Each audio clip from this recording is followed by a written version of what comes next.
Muy buenas tardes.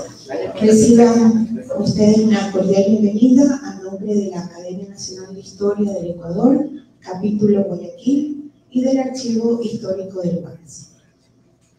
Esta tarde nos convoca el tema La cosmovisión prehispánica de la costa del Ecuador. Quisiera darle la palabra al abogado José Millón, director del capítulo Guayaquil.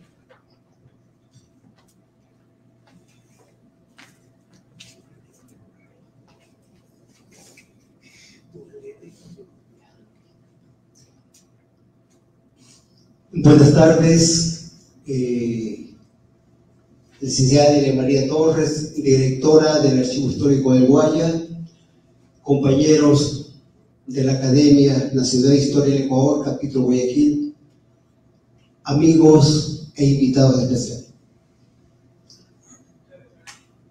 Hoy, la Academia Nacional de Historia del capítulo Guayaquil culmina su ciclo de conferencias del año 2025 y lo va a hacer con un tema muy interesante: la cosmovisión prehispánica en la costa del Ecuador, nada más y nada menos por Gustavo Costa, un conocedor de este tema, quien con seguridad nos va a ilustrar con tus conocimientos, Gustavo. Y cuando hace algunos meses atrás me solicitaste que quería hacer un aporte para la historia y cultura de Guayaquil, del país, del mundo, porque esto lo están viendo a través de las redes sociales, también se está transmitiendo. Vamos a conocer algo, para mí, con toda honestidad, novedoso. Conozco la historia, pero en el aspecto de la cerámica, que eso es lo bueno, desconozco, y hoy lo voy a ilustrar con tu conocimiento. Y como dije hace un momento, cuando tú me solicitaste, te dije: Gustavo, prepárate algo bueno, porque contigo cerramos el ciclo de conferencia aquí en Guayaquil. Y creo que no me voy a equivocar, me adelanto, no me voy a equivocar en haberte dado para que hoy, con tus conocimientos, repito, nos ilustre y nos haga engrandecer aún más nuestro bagaje en la historia de nuestra patria. Muchísimas gracias y bienvenidos todos a la conferencia de Gustavo.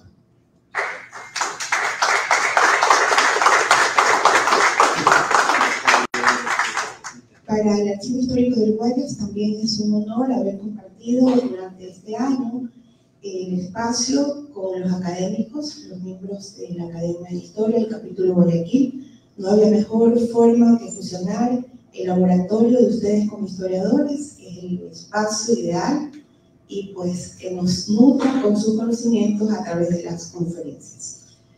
Como ya lo mencionó el abogado Millón, el tema La cosmovisión prehispánica de la costa del Ecuador, a cargo del licenciado Gustavo Costa. Quisiera leer algunos aspectos preponderantes de su vida profesional y cultural. Es bisnieto de Otto von Buchwald, quien fue el ingeniero civil y pionero de los estudios lingüísticos y arqueológicos de la costa ecuatoriana. Su interés en la prehistoria se inicia a temprana edad. Su formación académica incluye una maestría en ESPOL sobre el Neotrópico. El año 2013 se incorpora como miembro correspondiente de la Academia Nacional de Historia. Al igual que su bisabuelo, Otto von Buchwald, ha seguido su línea de investigación arqueológica en varias expediciones en Manabí, Puná y en la costa ecuatoriana. También fue miembro y asesor científico de la expedición Contiki-II, viaje de 2 balsas precolombinas del Callao a Islas de Pascua y regreso, el año 2016. El legado de su bisabuelo ha logrado trascender hasta la actualidad gracias a sus arduas investigaciones que incluyen 5 libros y una amplia y variada cantidad de artículos sobre temas culturales y sociales. La labor investigativa precolombina le ha otorgado las siguientes preseas. El año 2013, presea de mérito cultural otorgado por la Municipalidad de Guayaquil. Condecoración de parte del Movimiento Asociativo Italiani al Estero el año 2021. Presea Bicentenario Independencia de Guayaquil el año 2021, otorgado por la Municipalidad de la ciudad. Licenciado Costa, usted cuenta con nuestra atención. Bienvenido.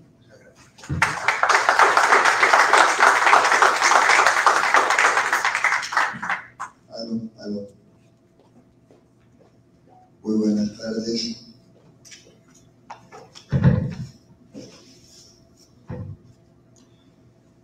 Abogado José Villón, director de la Academia de Historia, capítulo Guayaquil, me disculpo que era un poquito rojo. Distinguidos académicos, distinguidos arqueólogos, Mariela García, amantes de la arqueología, señoras y señores, muy buenas tardes.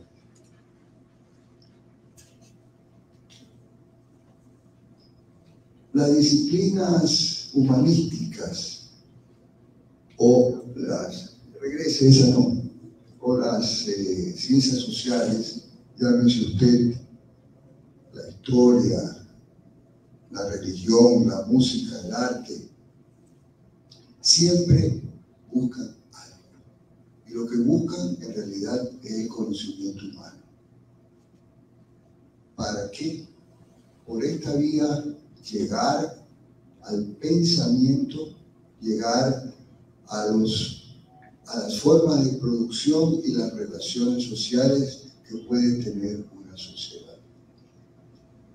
Los rasgos de estas culturas vivas, pero que hoy están desaparecidas, en sus conceptos fundamentales inmateriales, como sus mitos, sus rituales, su cosmovisión, pueden ser algo complejo, dantesco, de cierta manera. Es por esto que la cosmovisión es una herramienta que usa la arqueología para estudiar las creencias, la forma de vida de estas personas que ya no nos acompañan. Entonces el arqueólogo, cuando va a una necrópolis, hace una excavación, encuentra cosas pequeñas, medianas, grandes, algunas en muy buen estado con colores originales, que es una cosa a veces muy excepcional, pero hay una gran cantidad de información desde el punto de vista de las piezas arqueológicas. Por ejemplo, en el MAC hay más de 50.000 piezas arqueológicas. Imagínense ustedes la cantidad de información que hay ahí para estudiar estas sociedades pasadas. Pero como les decía, el arqueólogo estudia estos restos materiales y la primera pregunta que se le viene es, bueno, ¿cuál es el pensamiento de estas personas? ¿Por qué las hicieron? ¿Para qué les sirvieron? ¿Qué es lo que nos están diciendo de su vivencia en esta cosmovisión, que es la relación de estas personas con el medio que los rodeaba, con su medio ambiente y su relación con ellos? No había un marcador aquí que me iban a prestar. Perdón. ¿Dónde se puede? Me voy a subir un momentito. Estos dos fragmentos que pertenecen a la colección de Otto von Buchwald, que las he guardado con mucho aprecio, con muchos años, es parte de las ollas de flujo, que es un concepto que desarrolló Otto von Buchwald y que sigue hasta nuestros días. Pero en realidad aquí vemos una serie de imágenes, ¿no? Y con todo respeto a las señoras, aquí vemos 1, 2, 3 mujeres con sus manos en sus órganos sexuales tratando de abrir, a ver qué. No es el tema de un feto, dar a luz de un niño, una niña. ¿Por qué? Porque aquí al lado vemos esta pequeña semilla que se repite, no solamente en estos dos fragmentos. Yo he visto de estas piezas a través de los años muchas y siempre tienen esa semillita aquí. ¿Qué es la semilla? La semilla es la fuente de la vida. Usted siembra la semilla, sale después la planta, salen frutos, sale un árbol. Y esa es una cosmovisión de estas personas, la vida. Al lado de eso tenemos las culebras, que las culebras en realidad viven bajo tierra, el vivo símbolo de la muerte. La tierra debajo de la culebra. Tenemos aquí el jaguar, que es un felino que se encuentra en toda la cultura de Mesoamérica para abajo. ¿Por qué era tan admirado este animal? En primer lugar, el felino puede cazar por las noches. Tiene ojos especiales para cazar por las noches. Algo que el ser humano no puede. Puede hoy en día, en el siglo XXI, pero con una tecnología que, por lo menos para decir, no había en esa época. Tiene estas patas grandes para correr, mucha velocidad. Tiene esa mandíbula grande con dientes afilados que lo hace un cazador de primera línea. Entonces estas personas querían tener estas cualidades, querían tener estas cualidades de un jaguar, algo que en realidad no tenían ellos, era una cosmovisión, un pensamiento. Acá también tenemos el cocodrilo, que es un jerarca de alto nivel, que nos hemos encontrado junto con los dioses, junto con en el mundo de los vivos y junto también en el mundo del inframundo, y que en realidad sí está presente en las culturas prehispánicas, pero no tanto como el jaguar. Acá tenemos dos sapitos. No sé si ustedes han estado en la costa ecuatoriana cuando se inician las lluvias, hay estas grandes pozas y aparecen estas larvas negras, pequeñas bolitas que parecen como sapitos pequeños. Es el inicio de las épocas agrícolas. Cuando hay lluvia, aparecen los sapos. Cuando no hay lluvia, se desaparecen los sapos. Ese es el mensaje que estas personas nos tenían que dar. Además que estas ollas han de haber tenido sus brebajes, han de haber sido parte de ciertas ceremonias especiales, pero en realidad el arqueólogo tiene que acercarse a la evidencia material, si se puede decir de esta manera. Vamos a la siguiente. La zarigüela, yo estaba en un club hace muchos años y las señoras comenzaron a gritar: ¡oh, un zorro, un zorro, un zorro! ¿Qué pasó? ¿Un zorro? Y efectivamente, me acerqué yo también, me dio la curiosidad, un animal así grandote, un zorro. La zarigüela es un animal endémico, un mamífero endémico de Sudamérica. Y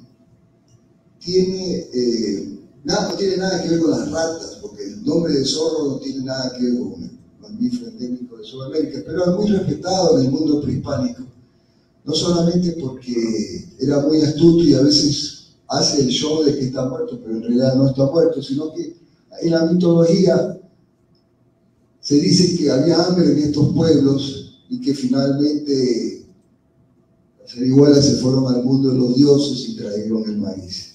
Todas las piezas que yo he visto a través de los años siempre tienen la zarigüela las manos en la boca o tienen una mazorca de maíz en la boca, simbolizando este evento que ellas trajeron el maíz al mundo de los vivos. Vamos a la siguiente. Como les decía hace un momento, hay que ser testimonios para que lo que uno encuentra en el material arqueológico tenga una evidencia de respaldo. En este caso, digamos, en la historia universal, tenemos el arte rupestre. El arte rupestre, que viene de hace 15 o 20 mil años atrás en Europa especialmente, tiene estas imágenes, tiene estos ideogramas. Un ideograma es una idea que se vuelve, una idea que es gráfica, ¿no? Entonces aquí el mensaje es clarísimo. Vemos esta sociedad cazadora-recolectora en un momento de caza de venado. Ahí está el ideograma, ahí está el mensaje. Vamos a la siguiente. Hace 3000 años en la Mesopotamia, otro testimonio es estas tablas cuneiformes, que ya se dice que es una de las primeras etapas de la escritura. Tenían esto con unos canutos, hacían esta información, registraron una información contable de reinos, de conflictos, pero es un testimonio de lo que había en esa época. Siguiente. En el Perú hay los famosos quipus, que son estos nudos en la cultura inca, que tienen cierto lógica numérica para también registros contables. También hay el tema de que tal vez eran letras de algún alfabeto, pero en realidad sobre eso no hay evidencia. Vamos adelante. Otro testimonio ya un poquito más adelante en la cultura chimú, este famoso arqueólogo italiano peruano Bonavia la describió, y vemos en las pinturas murales que existen esta ceremonia donde va un gran jerarca con todas sus vestimentas en una ceremonia enseguida de estas dos personas, uno con un detalle de un felino antropomorfizado. Abajo tenemos un vampiro también antropomorfizado, los presos atrás, o posibles víctimas de la ceremonia. Tenemos de nuevo el jaguar, pero esta vez con lengua de culebra. Una demostración de la pintura mural prehispánica. Un testimonio más. Vamos. Aquí entramos a los códices mayas. Esta es una muestra del material de los códices mayas que todavía se hacen en México. O sea, en los papeles donde iban estos códices, que ya voy a explicar, se los doy como una muestra para que los pasen y tengan un poquito una idea de cómo son estos códices, de qué material están hechos, lo puedan tocar un poco.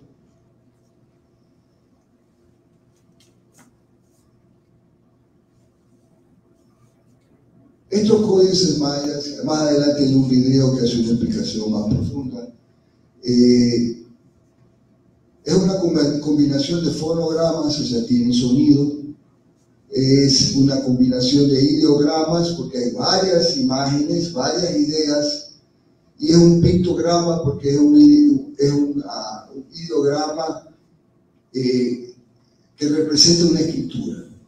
Vamos al siguiente. Veamos un poquito el video.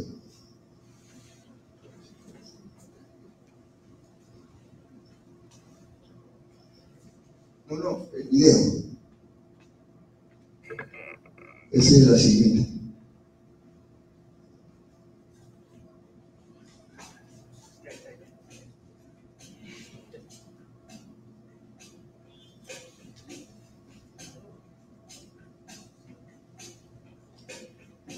Sin duda, uno de los más importantes logros de la cultura maya fue el desarrollo de un complejo sistema de escritura jeroglífica que aparece ya plenamente constituido, por lo menos desde el año 250 a.C., y queda considerado como un medio de comunicación sagrado. La escritura maya es el sistema de comunicación escrita más completo y complejo de América precolombina. Son datos históricos que las propias dinastías revisaron acerca de su devenir y de eventos históricos que protagonizaron los gobernantes principales de estas capitales. El origen de la escritura maya se encuentra en la escritura ismeña o olmeca tardía. Los mayas retomaron, entre otras cuestiones, el calendario ismeño o olmeca tardío y también el concepto mismo de la escritura. y lo desarrollaron de una manera nunca antes vista en Mesoamérica. Las inscripciones mayas fueron plasmadas sobre piedra, en estelas, dinteles, tableros y escalinatas, en relieves de estuco, en pintura mural y aún en la cerámica. Había libros escritos con temas históricos, mágicos, calendáricos y rituales adivinatorios, pero de ellos solamente han sobrevivido el Códice Dresde, el de Madrid y el de París, que toman su nombre de las ciudades en que se conservan. La escritura maya está compuesta esencialmente por dos sistemas, una que es el fechamiento de eventos, que es propiamente el calendárico, es decir, son elementos totalmente matemáticos, y el otro elemento es propiamente el del texto informativo. Fue un arte cultivado esencialmente por las élites gobernantes, y en ese sentido siempre operaba como un elemento de legitimación del poder dinástico. En el siglo XVI, Fray Diego de Landa incluyó en su redacción de las cosas de Yucatán un alfabeto que posteriormente sería la base para descifrar la escritura maya. Curiosamente, el personaje que protagonizó la quema brutal de cientos de códices mayas registraría el hilo conductor de los estudios actuales. El desciframiento de la escritura maya ha dado como resultado que una enorme cantidad de información positiva, digamos, histórica, permita iluminar periodos y identidades de gobernantes o de dinastías completas que antes quedaban totalmente como un enigma.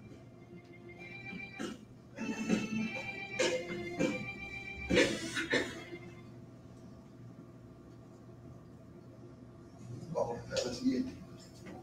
Aló. Bueno, ahí están pasando lo que pasó con los códices mayas. Fue una tragedia no solamente para América, sino para el mundo. Este padre, por tratar de imponer la religión cristiana, se le ocurrió que la mejor manera era de quemar todos estos códices. Códices que tenían información de siglos, de todas las vivencias, toda la información de reyes, calendarios, y en una noche, 2 noches, fueron quemados y esa información se perdió para siempre. Algo parecido pasó aquí también en Guayaquil con el incendio de 1896, que se quemó toda la ciudad. Toda esa información que venía de la colonia aquí en la ciudad de Guayaquil se quemó. Y la gente en realidad no le da importancia, pero fue una tragedia para la historia y la prehistoria del Ecuador. El incendio de 1896, que mucha gente tuvo que salir dejando las cosas que botaban en la casa y salir al río, tirarse al río en una canoa, salir escapando porque fue un incendio de una magnitud horrorosa. El papel que ustedes han podido coger una muestra, se hace un ficus, se saca la corteza, hay un proceso de cocinado, de secado, y finalmente ven ese que es la muestra final. Siguiente. Ahora sí vamos a entrar un poquito en el tema de Ecuador. Un poco el tema geológico. Karen Stotte fue una arqueóloga que tuve el gusto de conocer hace unos años y he hecho muchos trabajos en la península. Y una de las cosas que menciona es que de los restos que he encontrado en las excavaciones arqueológicas es que el medio ambiente que había en la península de Santa Elena ha cambiado de cierta manera porque el planeta Tierra tiene estas grandes placas tectónicas que se mueven y tenemos a veces nosotros esos grandes temblores, es porque estas placas tectónicas se mueven. La de Sudamérica choca contra la placa de NAC, que es contra el Pacífico, entonces eso hace su efecto en la costa ecuatoriana. Creo que muchos de ustedes todavía vieron grandes manglares en la zona de Salinas, de Chanduy, En Manglarato todavía hay manglares pequeños, pero hay en Colón también hay pequeños, pero eso no era así en el pasado. Había grandes manglares por todos lados. En el Golfo de Guayaquil había grandes manglares, y no tengo nada contra las camaroneras, pero ha sido un atentado para la flora y la fauna de nuestro país. Vamos a la siguiente. Todo en historia, en ecología, es fechado. Todo funciona a base de fecha. En nuestro país hay 5 fechas importantes. La parte prehispánica, la conquista, el periodo de la colonia, la guerra de independencia y finalmente la era republicana. La era republicana todavía la estamos viviendo hoy en día. Pero en la parte antigua, prehispánica, hay básicamente 4 divisiones: la precerámica, la formativa, desarrollo regional, integración, que es cuando llegaron los españoles. Hay a esto más divisiones, pero hay nomás un poquito. Vamos al siguiente.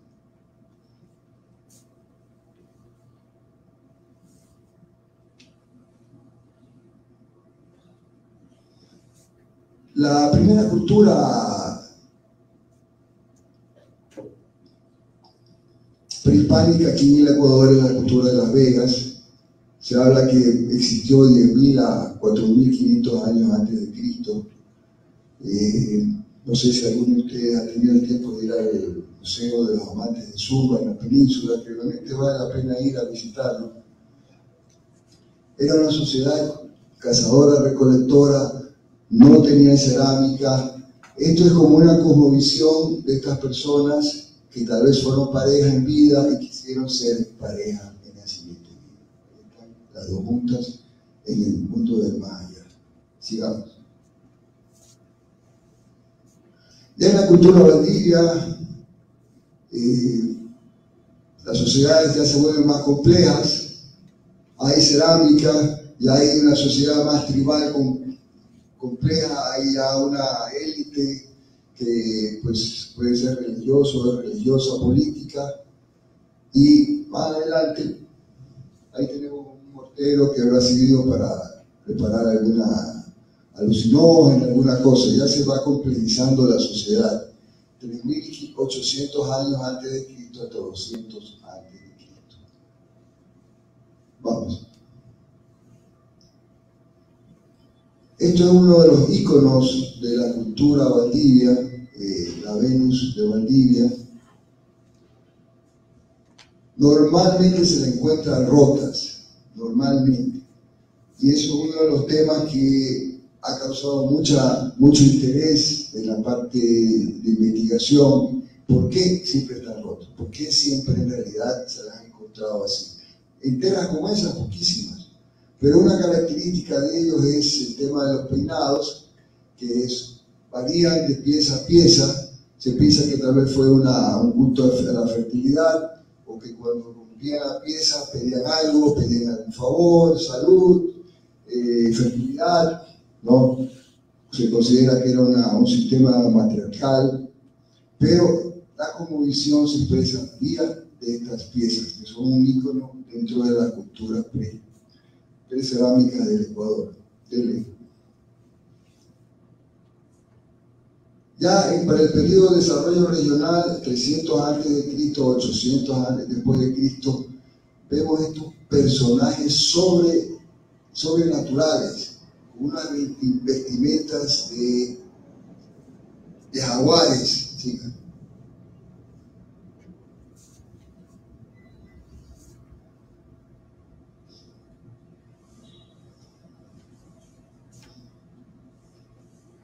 Vemos estos personajes con unos grandes vestimentas de pájaros, el otro que hace de conchas.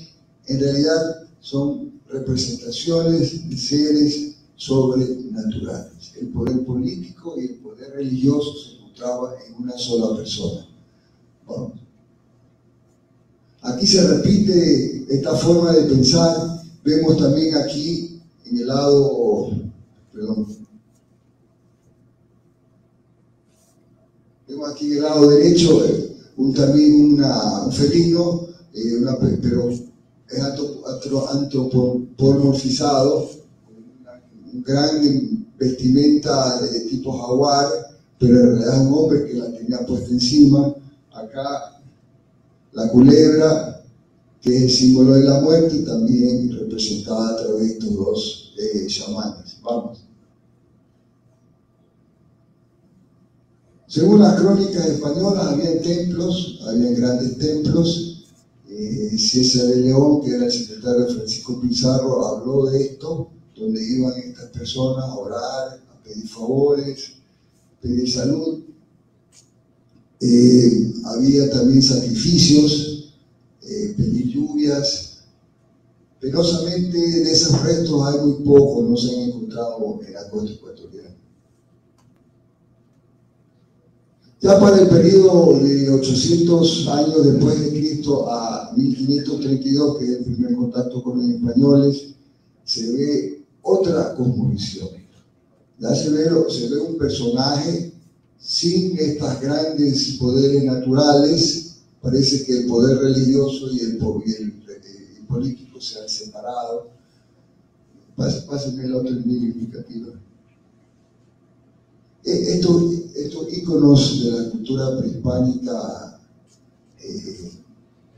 de nuestra costa, la cultura manteña, se ve claramente la división de poder, donde en una silla está el hombre reclinado que representa el poder político, y acá tenemos al felino sentado que representa el poder religioso. Hay sillas de todos los tamaños. Puede ser que en realidad esto haya sido por efectos de herencia, porque hay sillas muy pequeñas, otras sillas muy grandes. Entonces la persona desde cierta edad, desde una niñez, ya tenía ese cargo asignado. Por eso la diferencia de los tamaños de las piedras. Vamos al siguiente video.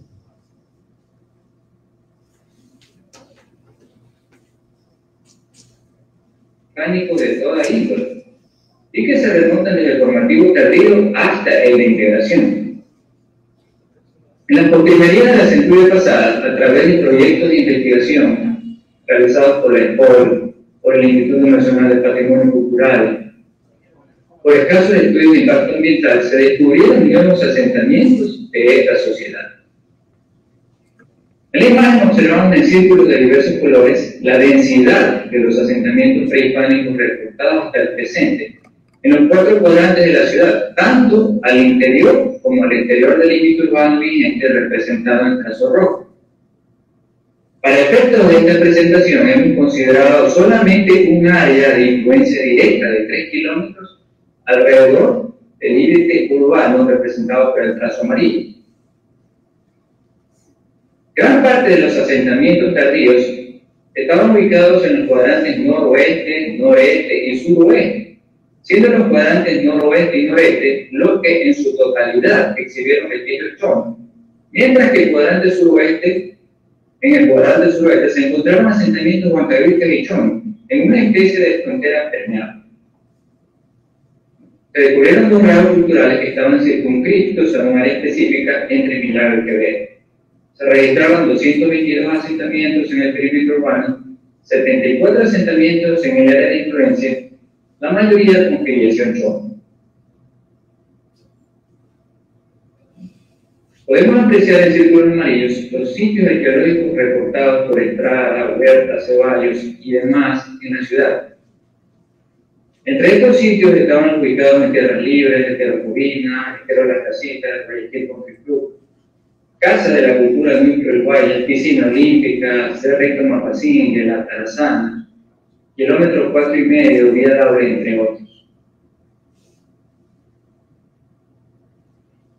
Entre los rasgos culturales poco conocidos, tenemos los fragmentos de las vasijas que Otto von Buchwald denominó cocina de luz, y las sepulturas en unas múltiples hallados en los cuadrantes noroeste y noreste de la ciudad.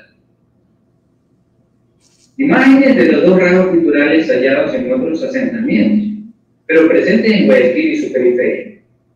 Las vasijas denominadas cocina de brujo, señaladas con flecha roja, Exhiben decoración plástica sobre sus paredes con representaciones zoomorfas y antropomorfas, recortadas por Estrada, Huerta y Ceballos, y que se las asocia con la preparación de pociones, infusiones, brebajes, destinados a curaciones o a magia, y que también estaban relacionadas con el culto a la fertilidad. Las tumbas de chimenea estaban conformadas por varias urnas superpuestas, en las que solo la urna inferior tenía base o fondo, señaladas con la flecha morada. Además, podemos observar los cilindros y las urnas que conformaban las tumbas de chimenea que están señaladas con la flecha verde. José Chancay dice, cuando Don Bouchard publica sus notas etnológicas en 1920, indica que había encontrado 3 objetos entre el pueblo viejo y ventanas: una olla trípode, un cuenco y un vaso, señalando que los 3 pertenecían a la cocina del grupo. Culmino manifestando que no parece aventurado si digo que los 3 objetos pertenecían a la cuadra de cocina del grupo o médico del albergue, y que en la olla trípode cocinaban el brebaje que luego pasaban con las ceremonias debidas a la taza para ser distribuido al fin en la escullida de los pacientes. Ese es un comentario que estaba en mi Facebook Live, que me pareció interesante para leerlo para todo el público de esta charla. Aló. Lo que pasa es que este video hay 2 cosas. La una, que hay una controversia en el país por el tema de los huancavicas y los chonos. O sea, se habla de que los Guayaquil estaban los huancavicas, pero en realidad la información arqueológica demuestra que los chonos en realidad estaban en esta parte de Guayaquil. Y yo creo que con el tiempo eso se va a hacer rectificado en el sentido de que los huancavicas en realidad estaban un poco más al sur, los chonos es lo que estaban en realidad aquí ahora en la ciudad de Guayaquil.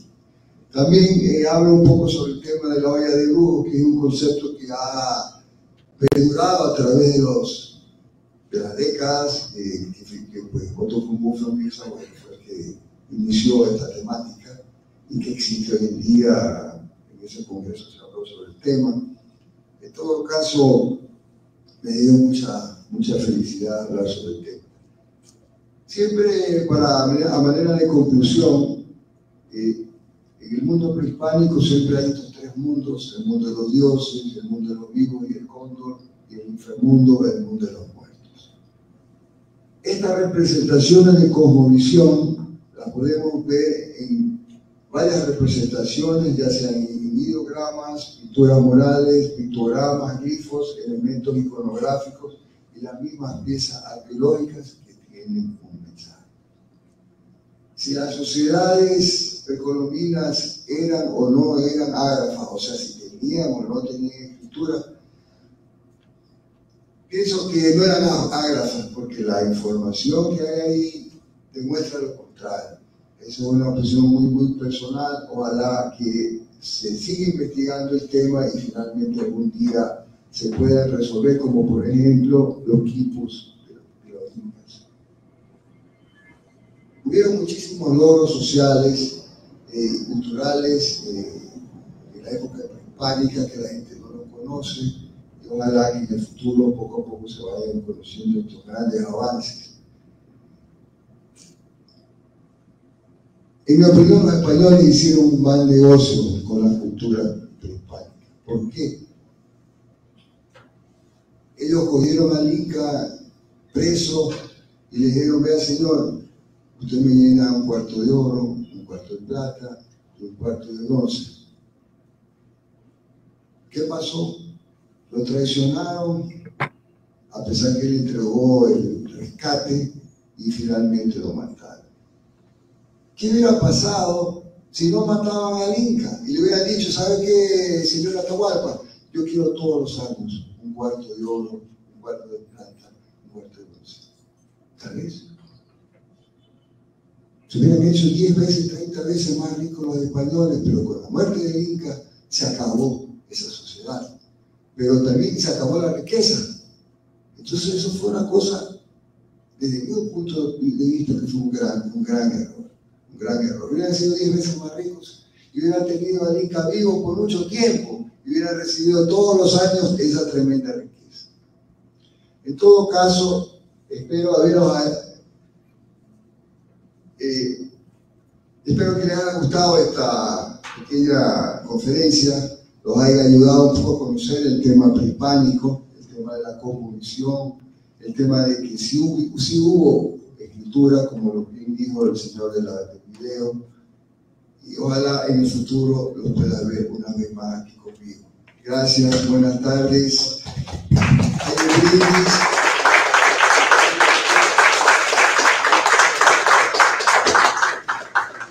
Muchas gracias, licenciado Costa.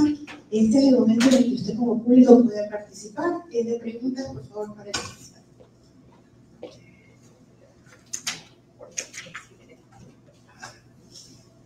Sí, buenas tardes. José Antonio, felicitaciones por tu intervención. Creo que ha sido del agrado de todo el auditorio. Yo tengo una pregunta muy puntual. En la cosmovisión de la cultura patía, que entiendo que es la cultura más antigua de Ecuador, 3.500 años antes de Cristo, estamos hablando de 5.500 años hasta la fecha, ¿no es cierto? Al día de hoy. Ellos trabajaron en la cerámica, pero hay una escritura Valdivia, uno, ¿no es cierto? Y dos, hicieron estudios de astronomía, los aztecas lo hicieron, no sé si la cultura Valdivia lo hizo. Y tres, hubo un calendario Valdivia. En tus estudios debes haber profundizado el tema, pero quisiera saber si hay alguna respuesta a esta inquietud. Gracias, doctor. Gustavo. Bueno, en realidad, como les decía yo al principio, en arqueología todo es fechas, todo es épocas, ¿no? Que la cultura Valdivia es mucho más antigua que la cultura maya o las aztecas, son dos épocas diferentes. En realidad no he visto ni he escuchado alguna vez que la cultura Valdivia tenga algún tipo de alfabeto, algún tipo de escritura. Eso no hay evidencia que yo haya, simplemente no existe eso. Lo que hay son representaciones cerámicas de tabelos de Valdivia que representan algo, representan un tipo de mito, de un ritual de fertilidad, a pedir algo, pero de ahí a pasar a otro nivel de comunicación, de cosmovisión, no es así, ¿verdad? Si hubiese alguna otra pregunta, Mariela, ¿no quieres profundizar en el tema? Tú sabes más que yo de la cultura Valdivia. Dele a ella el micrófono. Mariela es una arqueóloga de muchos años, de muchos prestigio, es una especialista en Valdivia, tal vez ella puede ampliar un poco mejor.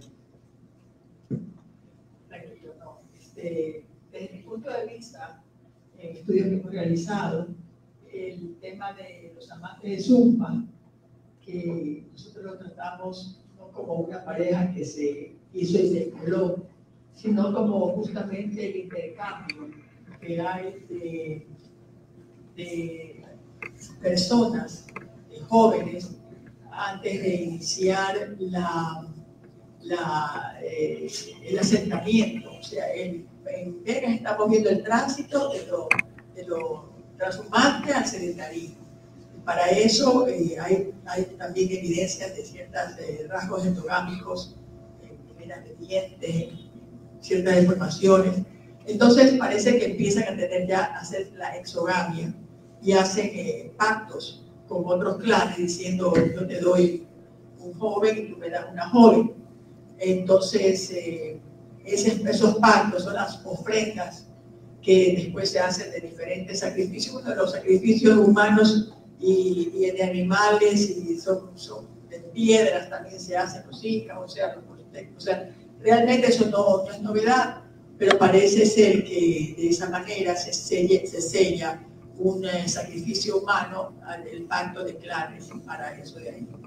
Para alguna otra cosa vería también, bueno, las sociedades claro que eran manera que se conocía la escritura, que no la aceptamos nosotros es otra cosa, pero es imposible tener los conocimientos a los que arribaron si no hubieran tenido una memoria escrita, no solamente la memoria oral. Grandes imperios no se manejan con memoria oral, eso corresponde a nosotros más bien descubrirlo. Yo creo que, por ejemplo, en las figurinas Valdivia, que es lo que me hablabas, Gustavo, encontramos ciertas posiciones de manos. El hecho de estar una figurina parada o sentada ya implica una ubicación social distinta. El hecho de tener las manos en diferentes posturas, pues habría que estudiar un poco más, pero no es por gusto, porque nosotros no estamos hablando de arte contemporáneo, que yo hago lo que yo quiero y que más bien soy contestataria. Estamos hablando de una expresión visual que responde a parámetros sociales y que está buscando determinadas necesidades económicas que tienen que resolver, y de acuerdo a eso pues hacen estas expresiones, ya sea en cerámica, ya sea en pinturas, pues lo que hacen, ¿no? Algo más que haya visto, yo creo que con eso es suficiente. Ya lo vamos a ver. Gracias, Mariela. Bravo. Si hubiese alguna otra preguntita, con gusto para atenderla. Roddy, tú que eres amante del arte, dispare. Bueno, en el sentido de registros escritos, y hablando de la cultura Valdivia, tal vez más inclusive que lo que puedan publicar las figurinas, están aquellas piedras que están con perforaciones, flechas, distintos tipos de trazados, diagonales, etc., que es definitivamente un sistema de escritura. ¿Qué es lo que dicen? Es lo que todavía está, digamos, no quiero usar la palabra especulación, pero hay gente pues, que ha indicado que puede ser un registro de cultivos, que pueden ser datas astronómicas, etc. Es lo que está, digamos, todavía por definirse en algún momento con mayor evidencia o mayor explicación, digamos, de las relaciones que se están haciendo, ¿no? Pero eso para mí es evidencia clara de un sistema de escritura. Un poquito más. Yo quisiera también que caigamos en cuenta que la cultura Valdivia tiene 2000 años de existencia. Estamos hablando del tiempo de nuestra época judio-cristiana, 2000 años. Imagínense en este momento desde la estatura, la alimentación, las costumbres, la vestimenta de personas de la Edad Media y de personas de ahora. Nosotros mismos en la República, el ataúd de Vicente Rocafuerte parece una de beber, las camas, todas esas cosas son mucho más pequeñas de lo que son ahora. Yo creo que estamos hablando de figurinas, estamos hablando, claro, hay entre fase 1 y fase 8, pero hay una gran evolución y las piedras que estamos hablando son de Valdivia terminal. No están muy, en realidad no han salido de excavación, entonces no se puede decir mucho sobre eso, pero sí estamos hablando de sitios Valdivia tardíos. También algo interesante en la figurina es que en Valdivia 1, 2 y 3 nosotros tenemos el animal predominante del jaguar, lo que quiere emular la fuerza del jaguar. El chamán está representado con tocado de jaguar, lo cual cambia esa Valdivia 7 y 8. O sea, estamos hablando de unas cabezas totalmente deformadas, ¿no? Estamos hablando de grandes penachos y de grandes narices que simulan el pico del águila arpía. Entonces, la cosmovisión cambia, efectivamente, eso sí no tengo la menor duda, del jaguar al águila arpía. O sea, cambiaron de animales 2000 años. Y luego yo pienso que empieza ya una gran abstracción que lo ves hacia Machalilla, los decorados de las fases de Machalilla con estos puntos, estas rayas, es muy similar a lo que estamos viendo en estas piedras. Entonces ahí empieza un poco ya una mayor abstracción en la escritura, lo cual no es lo mismo decir una mujer con un niño así, que poner una línea así, como una línea así, un punto, por ejemplo, ¿no? Creo que ese es el cambio que hay desde este lenguaje figurativo hasta este lenguaje un poco más abstracto. También ya en la cultura, por ejemplo, en la cultura bahía, en el año 62, en Manta de Carqui, empezaron a salir estos figurines en un niño, en una época de mucha lluvia, salieron decenas de figurines, pequeños, grandes, una cosa que todavía la gente habla de esos encuentros. Por decenas salieron. Eso era una cosmovisión. O sea, las personas iban a la playa a pedir algo y dejaban una ofrenda, dejaban un muñequito, una figurina, una flauta, un pedacito de hueso. Era una cosmovisión de cómo esta persona pensaba, pidiéndole al mar, por así, o pidiéndole a la luna, al sol, algo. O sea, nosotros, la humanidad, los hombres, no hemos cambiado mucho, porque cuando nosotros vamos a la iglesia, yo, profesor de la iglesia católica, apostólica, uno va a la iglesia también a pedir algo, a la Virgen, a Jesucristo, deja una ofrenda, prende una velita. El hombre en su naturaleza no ha cambiado. O sea, nosotros que somos Homo sapiens, que somos una raza que viene hace unos 300.000, 400.000 años, somos más o menos parecidos. Lo que pasa es que en su época estas expresiones de cosmovisión han cambiado, pero la naturaleza nuestra genética, sí igual, sí igual. ¿Ok? Muchas gracias. Más preguntas no hay. Bueno, espero que hayamos dado luces.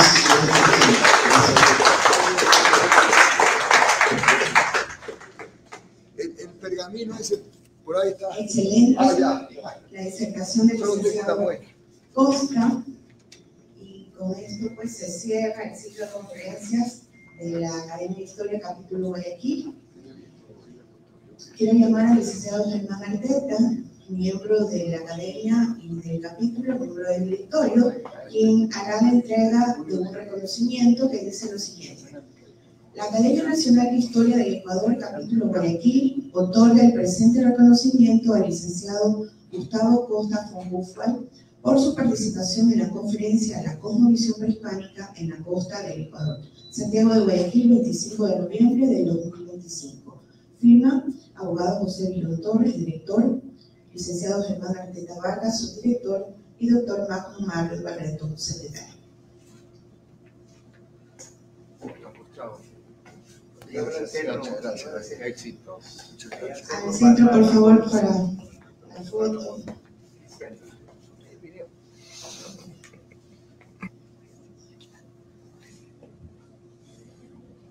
Y mientras se toma la fotografía de rigor, invitamos al público que nos ha acompañado para que junto al expositor podamos tener el recuerdo de esta última conferencia, y queremos también agradecer a los amigos que nos han estado acompañando en las redes sociales y a aquellos que nos acompañarán al diferido. Por parte de la Academia de Historia también se nos invita a disfrutar de un brindis al salir. Muy buenas tardes.